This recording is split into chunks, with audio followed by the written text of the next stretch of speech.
I'm good. I'm the OT. What brings you into my office? So I came into this office into occupational therapy services because my son Austin, he's just been having a lot of trouble with his schedule, like specifically his morning and his nighttime routines.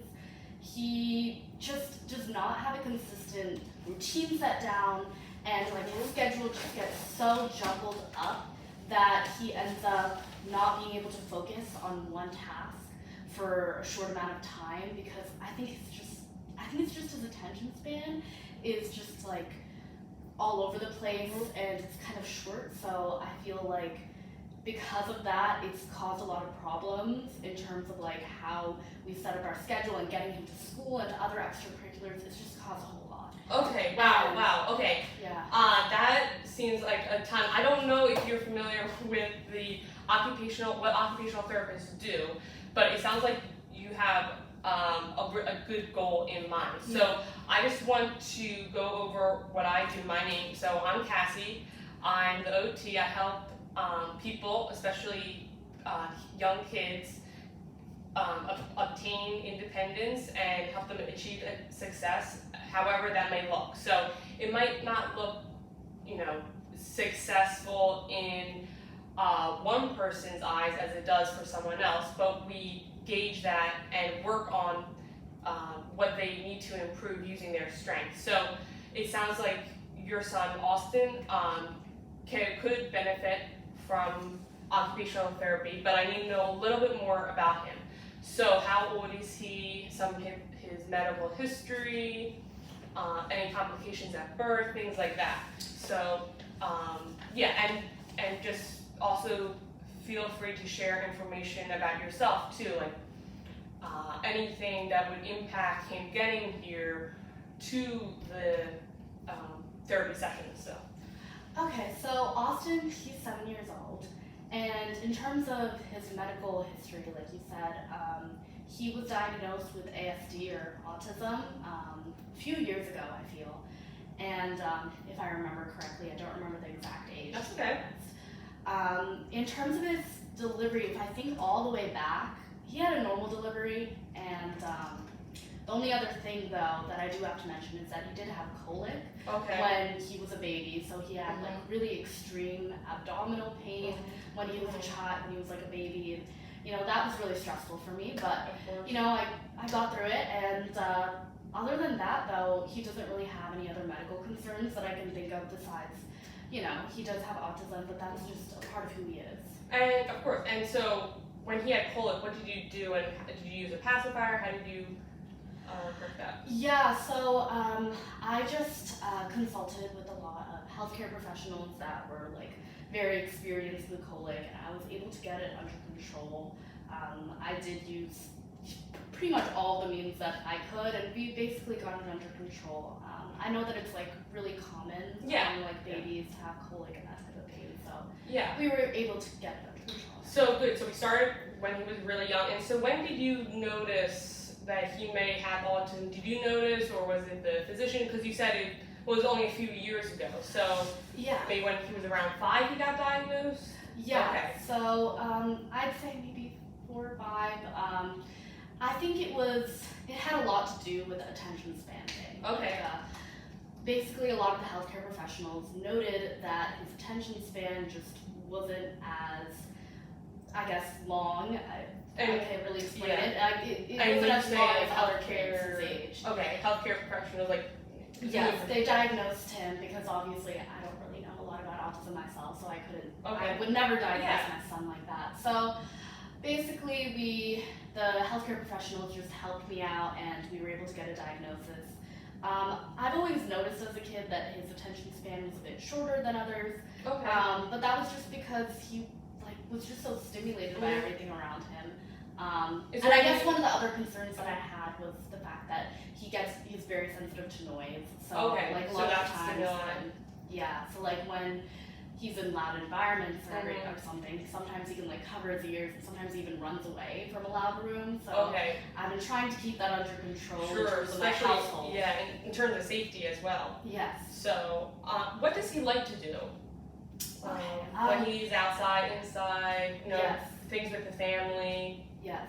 So I, as a parent, love when my son expresses interest in things because, he always, it feels like he's always like ricocheting around the room, jumping from one thing to the next. But when he's interested in something, Austin gets very interested. He's so hyper-fixated on certain things. So he loves dinosaurs. So I always try to buy him like dinosaur toys and get him little dinosaur books. I even try to like throw in some like education books and everything, like some. That's good. Because I as like a mom, like I'm a single mom, so like I do have a lot on my plate in terms of like caring for my son and my 2 jobs. So for me, I just personally like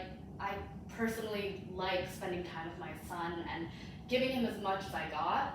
So I love seeing when he's interested in things, and I like to expend a lot of my time and energy into making sure that he's as fulfilled as he can be. But it's hard. But so he's really interested in dinosaurs, and he loves swimming. So he's in the swimming league. Yeah. He's in the swimming So league. he knows how to swim. Yes, Okay. he loves swimming. He's in his local swimming league for kids around his age, and it's a community center. That's where the swimming league is. But yeah, transport is, they have a transport system there that they use, so he gets to. Okay. Yeah, I didn't even ask. I'm so sorry. How did you get here? You said you work 2 jobs, so who watches Austin when you're working and things like that?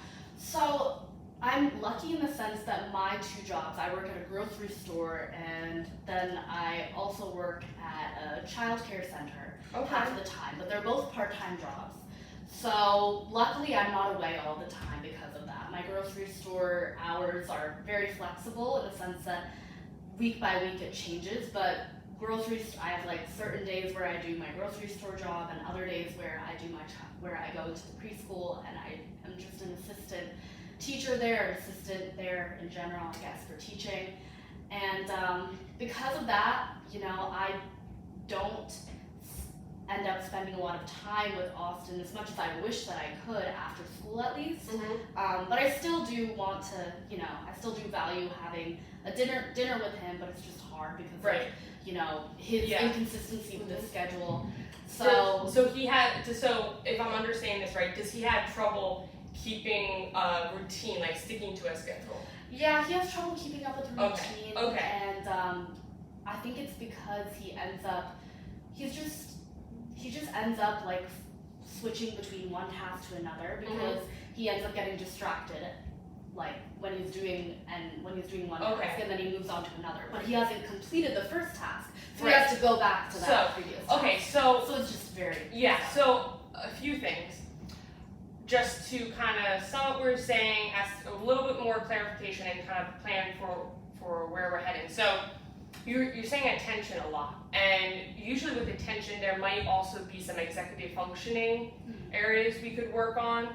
Sometimes with autism, not always, though I don't know if this is the case, there could be some like fine motor skills that he has trouble with, or gross motor skills like tying shoes, engaging in certain activities with other peers, when taking turns, things like that.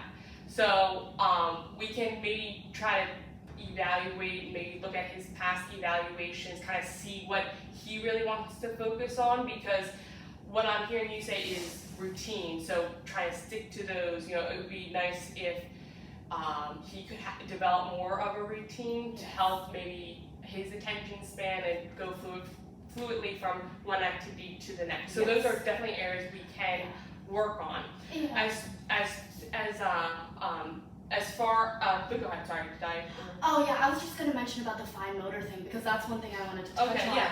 Is my kid actually does, I personally feel that he has some issues with fine motor coordination and skill. Like, I know that he has some troubles with cutting the scissors, and he also has trouble with, buttoning, smaller buttons specifically. And I know that, I'm sure there are tons of other kids who also have that issue, but I've noticed that a lot of other kids don't have the same difficulty with it as he does. Okay, so we can definitely work on those.